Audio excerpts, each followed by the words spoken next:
Si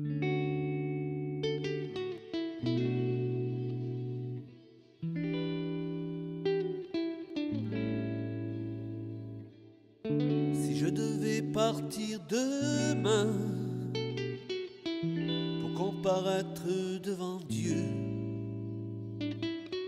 quel serait le bilan de ma vie? Le bilan qui suit. Eh bien, le but de cette petite vidéo, ou cette grande vidéo CJP Exhortation, c'est de partager avec vous un message aujourd'hui sur le sens de la vie, ou on peut le dire comme cela, qu'est-ce qui donne à notre vie son sens? Qu'est-ce qui fait que notre vie chrétienne prend tout son sens? Et d'abord, je voudrais partager ce verset d'Éphésiens 2:10, bien connu et que beaucoup m'avaient entendu partager à travers mes messages, parce que c'était un verset de prédilection à une époque, en ce qui me concernait. Ce verset d'Éphésiens 2:10 qui nous dit que Dieu a préparé pour chacun de nous des œuvres d'avance afin que nous les pratiquions. Alors, ce verset nous fait comprendre que ce que Dieu a prévu pour notre vie, une fois que nous sommes sauvés, c'est que nous entrions, que nous puissions rentrer dans les œuvres, ces œuvres-là qu'il a préparées d'avance, avant même que nous soyons nés. C'est ce qu'il dit à Jérémie: lorsque tu étais encore dans le ventre de ta mère, je te connaissais et je t'avais nommé prophète pour les nations. Jérémie avait une destinée toute tracée par Dieu, et réussir sa vie pour Jérémie consistait à rentrer dans cette destinée, à se mettre sur les rails de cette destinée, et non pas à partir dans tous les sens pour exercer n'importe quel ministère. Et il en est de même pour chacun de nous. L'idée n'est pas de partir dans tous les sens pour faire des œuvres bonnes. Merci Seigneur pour les œuvres bonnes. Mais on peut passer beaucoup de temps à faire des œuvres bonnes qui ne sont pas pourtant les œuvres bonnes que Dieu a préparées d'avance. Et dans ce sens, on pourrait dire qu'on pourrait passer à côté de sa destinée, oui, rater sa vie chrétienne tout en faisant de bonnes choses. Donc la pensée de Dieu, c'est pas qu'on essaie de l'impressionner parce qu'on fait telle et telle œuvre, de manière à lui dire un peu, voilà, tu vois, maintenant tu peux compter sur moi, voilà ce que je suis capable de faire. Hein. Non, Dieu ne veut pas être impressionné par nous dans ce sens-là. Ce qui l'impressionne, c'est qu'on soit obéissant, c'est qu'on prenne le temps de chercher à comprendre, en étant à l'écoute de son esprit, comment entrer dans ces œuvres qu'il a préparées d'avance pour chacun de nous. Ce sont en fait les œuvres qui correspondent aux dons que nous avons reçus, puisque tout a été préparé d'avance par lui. Ce sont les œuvres dans lesquelles nous allons exceller, parce que nous sommes loin pour accomplir ces choses-là. Et nous allons réussir là où d'autres vont échouer, non pas parce que nous sommes plus intelligents, plus malins qu'eux, mais parce que nous sommes loin. Et eux-mêmes sont loin pour d'autres choses pour lesquelles nous ne sommes pas doués. Et je voudrais vous dire que Dieu nous connaît mieux que nous nous connaissons nous-mêmes, mieux que nous connaissent les gens qui nous aiment le plus. Et donc, il a préparé des œuvres qui pour nous représentent le meilleur. C'est-à-dire que je ne peux pas raisonner en disant « Ah ben voilà, je vais m'efforcer de plaire à Dieu, même si ça ne me convient pas. Écoute, hein, j'aurais choisi peut-être d'autres voies pour moi, mais bon, pour plaire à Dieu, je vais rentrer dans ses œuvres qu'il a préparées d'avance, même si je suis perdant. » Et non, nous ne sommes absolument pas perdants avec Dieu. Au contraire, sur le chemin de cette destinée, nous allons découvrir les choses qui correspondent le mieux à ce pourquoi nous avons été créés, et dans les choses qui peuvent nous satisfaire au mieux, au maximum, et nous rendre efficaces. Et je suis assez les aimer. Et je passais assez de temps. Quel est le sens de la vie chrétienne? Le sens de la vie chrétienne, c'est de se donner pour les autres. Comme Jésus s'est donné pour nous. La Bible nous enseigne de marcher sur les traces du Seigneur qui nous a tant aimés, qu'il a donné sa vie pour nous. Et il n'y a pas de sens à la vie si c'est pour vivre égoïstement, si ce n'est de penser qu'à soi. Et vous allez me dire là aussi, mais waouh, alors la vie chrétienne est une vie de sacrifice. Mais cette forme de sacrifice nous rémunère. Parce qu'il y a un verset qui dit que le Seigneur a enseigné à ses disciples une vérité fondamentale à comprendre, c'est qu'il y a plus de plaisir à donner qu'à recevoir.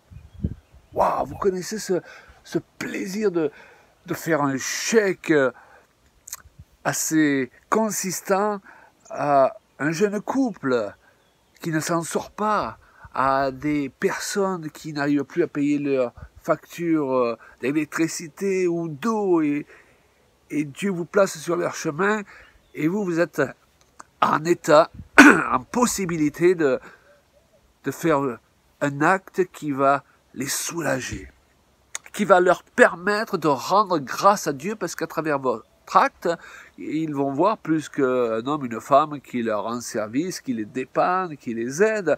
Ils vont voir la main de Dieu qui utilise une personne, qui a envoyé une personne, la placer sur leur chemin pour leur montrer son amour de père. Vous connaissez ce sentiment de rentrer à la maison après avoir fait un tel acte, et même si ça a fait un petit trou dans votre portefeuille, ressentir cette satisfaction qui vous permet d'avoir encore plus de plaisir d'avoir donné que si c'est vous qui aviez reçu. Alors ça ne veut pas dire qu'il n'y a pas de plaisir à recevoir. Moi j'aime bien recevoir, et vous aussi, je n'en doute pas. Mais la maturité d'un chrétien se juge par le fait qu'il prend plus de plaisir à donner qu'à recevoir. Alors le mieux dans la vie, c'est de ne pas tant attendre des autres, mais se mettre en position de bénir les autres. Et là, ça fait en sorte qu'on ne sera pas déçu par les autres, mais qu'on sera satisfait par les œuvres de justice que nous mettrons en route, satisfait parce qu'elles apportent une joie personnelle que le Saint-Esprit place en nous en retour de nos dons, et elles apportent une satisfaction d'avoir été agréables à notre Père qui nous demande de porter du fruit pendant le temps que nous passons sur cette terre. Et Dieu nous émonde, d'ailleurs, nous dit l'Écriture régulièrement, pour que nous portions du fruit. La Bible dit qu'un couple, il va fonctionner, mais à certaines conditions. Et en ce qui concerne les hommes, à condition que les maris soient prêts à se comporter comme Christ s'est comporté pour son Église, soient prêts à donner leur vie pour leur épouse. La meilleure façon d'être aimé de sa femme, c'est de lui témoigner régulièrement qu'on est prêt à donner sa vie pour elle. Alors, il est rare qu'on soit prêt littéralement à donner sa vie, sauf peut-être en temps de persécution dans certains pays où ils l'ont beaucoup plus dur que nous, comme on dit. Mais on peut donner sa vie sous différentes formes. On peut donner sa vie en cherchant continuellement à soulager l'autre. On peut donner sa vie dans des détails qui peuvent paraître insignifiants, mais qui pourtant parlent, en laissant à l'autre la meilleure part de gâteau, au lieu de se jeter dessus pour nous avoir toujours le meilleur et être servis les premiers. Donc, un des sens de la vie, c'est qu'on porte du fruit en étant des hommes et des femmes qui sommes animés de l'esprit de Dieu pour donner, pour se donner, plus que pour chercher à recevoir continuellement.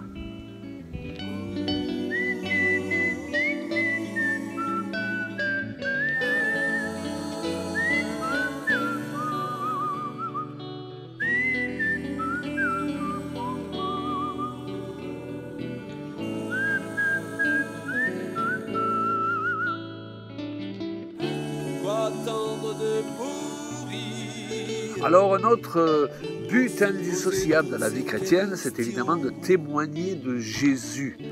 De la même façon que un jour nous avons pu être sauvés parce que quelqu'un nous a témoigné de sa rencontre avec le Seigneur, nous a annoncé l'Évangile, car la foi vient de ce qu'on entend vient de la prédication de la parole de Dieu, nous dit l'Écriture. Et bien de la même façon, nous sommes appelés à partager autour de nous le message de l'Évangile pour que d'autres puissent entendre la bonne nouvelle et venir à Jésus.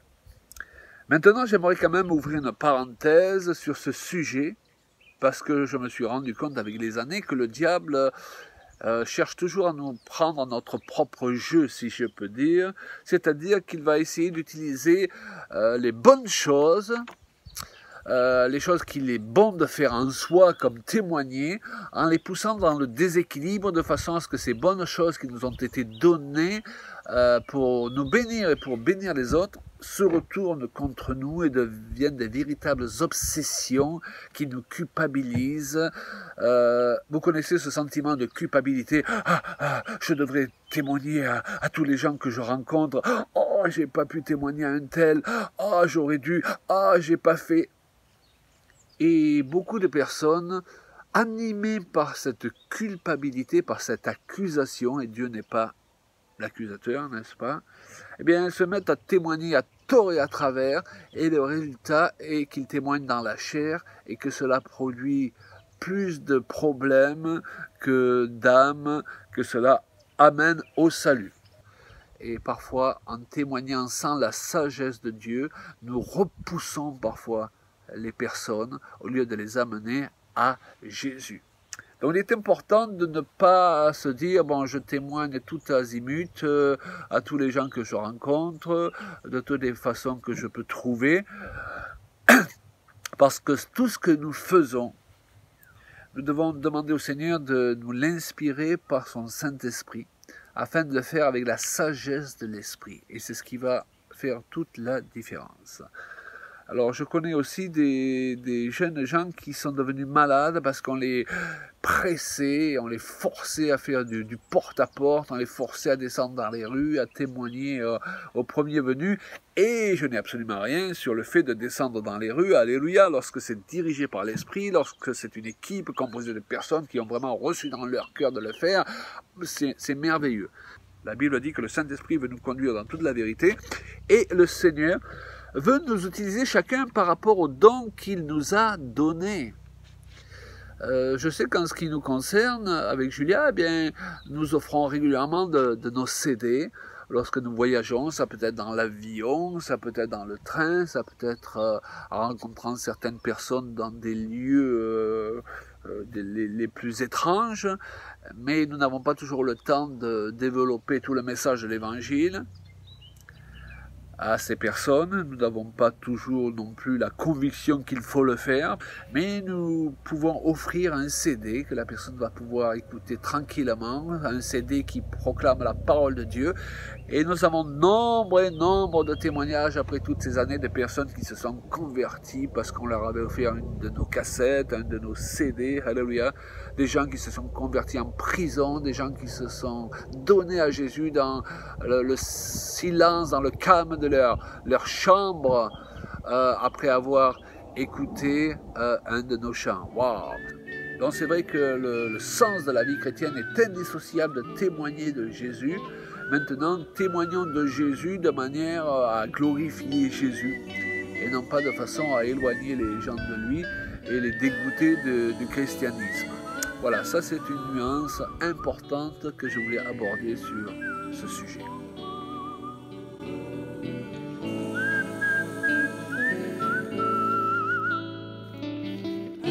Pourquoi attendre de mourir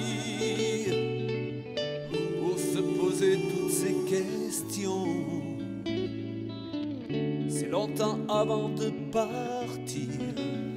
Certes, nous désirons tous que notre vie ait un sens, n'est-ce pas? Et Dieu a prévu qu'elle ait un sens.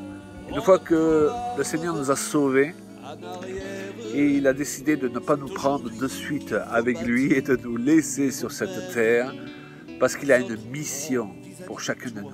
Nous sommes tous en mission sur cette terre. Cette mission consiste à comprendre et entrer dans les œuvres qu'il a préparées d'avance pour chacun de nous.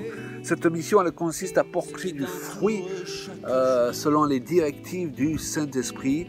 Le Seigneur va régulièrement nous émonder nous alléger de certaines choses pour que nous puissions porter toujours que plus de fruits.